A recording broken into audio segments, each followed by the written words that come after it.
वालेकुम स्टूडेंट्स, क्या हाल चाल है आप सबका। लास्ट लेक्चर में हमने डाइजेस्टिव सिस्टम पढ़ा था, उसके बाद हमने डाइजेस्टिव प्रोसेस पढ़ा था, वो अमल जिसके ज़रिए से हमारा खाना बॉडी से गैर ज़रूरी मादा यानी वेस्ट मटेरियल निकल जाए। हमने ये पढ़ा था कि किस तरह हमारी बॉडी मुख्तलिफ हिस्से अपनी ज़रूरत की चीज़ें हमारे खाने में से निकाल लेते हैं और उसमें से जो गैर ज़रूरी चीज़ें होती हैं वो फिर रेक्टम में चली जाती हैं, फीसिस बन के, मतलब गैर ज़रूरी मादा बन के वहाँ स्टोर हो जाती हैं और थोड़े अर्से बाद हमारी बॉडी से निकल जाती हैं। पढ़ेंगे problem with the digestive system, यानी वो ख़राबियाँ जो हमारे डाइजेस्टिव सिस्टम में आती हैं, उसकी वजह से हमें जो बीमारियाँ हो जाती हैं या उसकी वजह से जो हमें मसाइल होते हैं। सबसे पहले ख़राबी आती क्यों है? हम लोग खाना खाते हैं तो उसमें जर्म्स जो होते हैं वो हमारी बॉडी में मसले पैदा करते हैं, वो डाइजेस्टिव सिस्टम में प्रॉब्लम क्रिएट करते हैं। अब जर्म्स कहाँ से आते हैं? जब हम बाहर से कोई ना कोई खाना लेके खाते हैं, जंक फूड लेते हैं जो कि साफ़ सुथरा नहीं होता, या फिर हम अपने हाथ धोए बगैर अगर खाना खा लेते हैं तो हमारे हाथ को भी जर्म्स लगे होते हैं, जरासीम हमारे हाथों को लगे होते हैं, या फिर हम किसी ऐसे बर्तन में खाना खा लें जो धुला हुआ ना हो, तो उसकी वजह से जो जर्म्स होते हैं, जरासीम होते हैं, वो हमारी बॉडी में खाने के ज़रिए एंटर हो जाते हैं।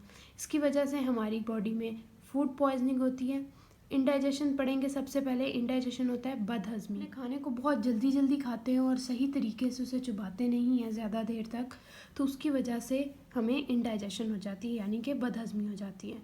इस सूरत में क्या होता है कि जो हमारा स्टमक है, मैदा है, वो गैस्ट्रिक जूस बनाता है, तो फिर जब गैस्ट्रिक जूस ज़्यादा रिलीज़ करने लग जाता है और उसकी वजह से हमारे मैदे में बहुत ज़्यादा एसिड हो जाता है। एसिड जब ऊपर की तरफ गलट या एसोफेगस की तरफ मूव करता है, ऊपर की तरफ जाता है, तो हमें जलन महसूस होती है, जिसे हम हार्ट बर्न भी कहते हैं। डाइजेशन को ओवरकम करने के लिए ऐसी दवाइयाँ ली जाती हैं जो एसिडिटी को कम करे और उससे ये ठीक हो जाता है। मगर अगर किसी पर्सन को बहुत ज़्यादा एसिडिटी होती है, अक्सर होती रहती है, तो वो अल्सर उसे हो जाता है, यानी अल्सर की बीमारी उसे हो जाती है। होता ये है कि जो एसिड हमारे स्टमक में इकट्ठा हुआ होता है वो स्टमक की वॉल्स को, स्टमक की साइडों को खाना शुरू कर देता है और इस तरह हमारे स्टमक में बहुत पेन फील होती है। नेक्स्ट हम पढ़ने जा रहे हैं डायरिया।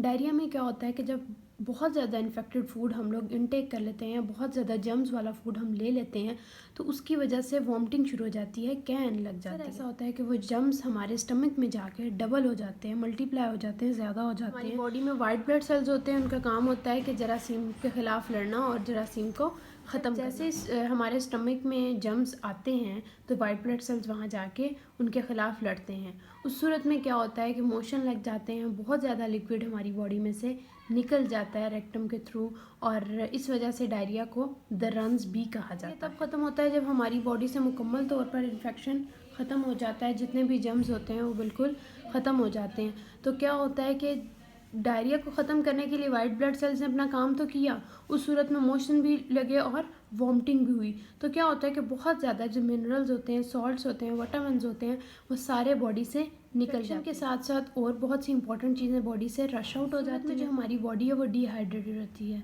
डिहाइड्रेटेड मतलब पानी की कमी हो जाना बहुत ज़्यादा, जो हमें इस बीमारी को बहुत सीरियस इलनेस के तौर पे लिया जाता है, यानी बहुत सीरियस बीमारी कहा जाता है। हमें चाहिए कि हम सफाई का बहुत ख्याल। रिमेनिंग क्वेश्चंस करेंगे, question number 8, 9, 10 and 11। Give 3 reason why the villi in the small intestine are perfect for absorbing. में हमने विलाई के बारे में पढ़ा था कि ये स्टमक के वॉल्स पे प्रेजेंट होता है और इसके ऊपर फिंगर लाइक प्रोजेक्शन होती है, मतलब ये इस तरह उभरा हुआ होता है, और इसकी वजह से स्टमक को ये फ़ायदा होता है कि ये स्पेस देता है, लार्ज स्पेस देता है एब्जॉर्प्शन के लिए। बहुत सारी ब्लड कैपिलरीज मौजूद होती हैं। They give the small intestine large surface area, यानी वो स्मॉल इंटेस्टाइन को ज़्यादा सरफेस देता है, ज़्यादा एरिया देता है, वेयर एब्जॉर्प्शन टेक प्लेस, जहाँ पे एब्जॉर्प्शन हो सके, यानी वो ज़रूरी चीज़ें जज्ब हो सकें जो हमारी बॉडी को चाहिए। We are well supplied with blood capillaries, यानी उनके पास ब्लड कैपिलरीज बहुत ज़्यादा होती हैं। What is the name of the organ that produce bile to break down fats? ये क्वेश्चन नंबर 9 है। वो उस ऑर्गन का क्या नाम है जिसके थ्रू बाइल प्रोड्यूस होता है और वो फैट्स को ब्रेक करता है। पढ़ा था कि जब खाना स्टमक से स्मॉल इंटेस्टाइन में आ जाता है तो लिवर में बाइल प्रोड्यूस हुआ होता है और गाल ब्लैडर में वो स्टोर हो जाता है।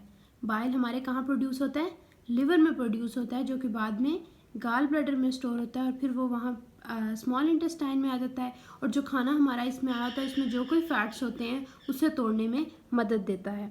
तो हमारा बाइल कहाँ प्रोड्यूस हो रहा है? Question number 10 is what part do muscles play in digestion. Muscles का क्या रोल है डाइजेशन में, हमारे खाना हजम करने में मसल्स क्या काम करते हैं। खाना हमारे माउथ से एसोफेगस या गैलेट में आ जाता है, तो ये जो जगह है यहाँ पे हमारे मसल्स प्रेजेंट होते हैं, जो ट्रैक्शन और रिलैक्सेशन होती है जिसकी वजह से खाना नीचे पहुँचता है। इसी तरह स्टमक से जब खाना आना होता है स्मॉल इंटेस्टाइन में, तो ये जो एरिया है यहाँ पे मसल्स कॉन्ट्रैक्ट रिलैक्स करते हैं। ये कॉन्ट्रैक्शन और रिलैक्सेशन ये है कि आप किसी फोम की चीज़ को पकड़ो, उसको अपने हाथ से दबाओ पहले और फिर खोलो, तो वो जो इकट्ठा होता है और खुलता है, इस अमल को हम कॉन्ट्रैक्शन और रिलैक्सेशन कह सकते हैं। इसी तरह हमारे गैलेट एसोफेगस में मसल्स प्रेजेंट होते हैं, वो कॉन्ट्रैक्ट करते हैं और रिलैक्स करते हैं, यानी खुलते हैं और बंद होते हैं। इस अमल की वजह से जो खाना है वो नीचे मूव करता जाता है और जहाँ जहाँ उसकी जो चीज़ों की उसमें से ज़रूरत होती है वो एब्जॉर्ब होती रहती हैं। ऐसे मसल्स हमारी डाइजेशन में मदद करते हैं। Muscle in waves push down food in gallate के मसल्स की कॉन्ट्रैक्शन की वजह से फूड जो है वो गैलेट में चला जाता है। Same contraction push the food along the small intestine. इसी कॉन्ट्रैक्शन के थ्रू हमारा जो फूड है वो स्मॉल इंटेस्टाइन में जाता है and then out of the body through anus, और एनएस से हमारी बॉडी इसी कॉन्ट्रैक्शन के थ्रू हमारी बॉडी से remove. Question number 11, our bodies can not digest fibre, why is it still important in our diet. हमारी बॉडी फाइबर को digest क्यों नहीं करती, फाइबर को हजम क्यों नहीं करती, मगर ये फिर भी इम्पॉर्टेंट है हमारे डाइट के लिए, हमारी बॉडी के लिए फिर भी इम्पॉर्टेंट क्यों है। सबसे पहले फाइबर काइंड और न्यूट्रिएंट की जो कि हमें मिलता है ग्रीन सब्जियों से, ग्रीन वेजिटेबल से, जैसे कि बंद गोभी, पालक और इस तरह की जितनी भी ग्रीन सब्जियां होती हैं, इनसे हमें फाइबर मिलता है। पानी की मिकदार बहुत ज़्यादा होती है, इस वजह से ये डाइजेशन में हेल्प करती हैं, हमारी बॉडी में खाने को हजम होने में मदद देती है। डाइजेस्ट फाइबर, हम फाइबर को डाइजेस्ट नहीं कर सकते, but it is important as it have cellulose from plant cell. इसके अंदर सेलुलोज होता है जो कि प्लांट सेल के अंदर मौजूद होता है। ये हमने सेल्स का जब टॉपिक पढ़ा था तो पढ़ा था कि सेल्स के अंदर सेलुलोज प्रेजेंट होता है। It prevents from bulkiness and constipation. Bulkiness होता है कि हमारी बॉडी हमें हैवी फील हो, बहुत घुटन सी महसूस हो रही हो, एंड कॉन्स्टिपेशन होता है कब्ज़। इसको हम डिटेल में पढ़ेंगे अपने नेक्स्ट लेक्चर। फाइबर हमें मदद करता है कि हमारी बॉडी में हैवीनेस, बल्कीनेस ना हो और कॉन्स्टिपेशन भी ना हो। आप लोगों को आज का लेक्चर समझ में आया होगा। टेक केयर, थैंक यू, अल्लाह हाफिज़।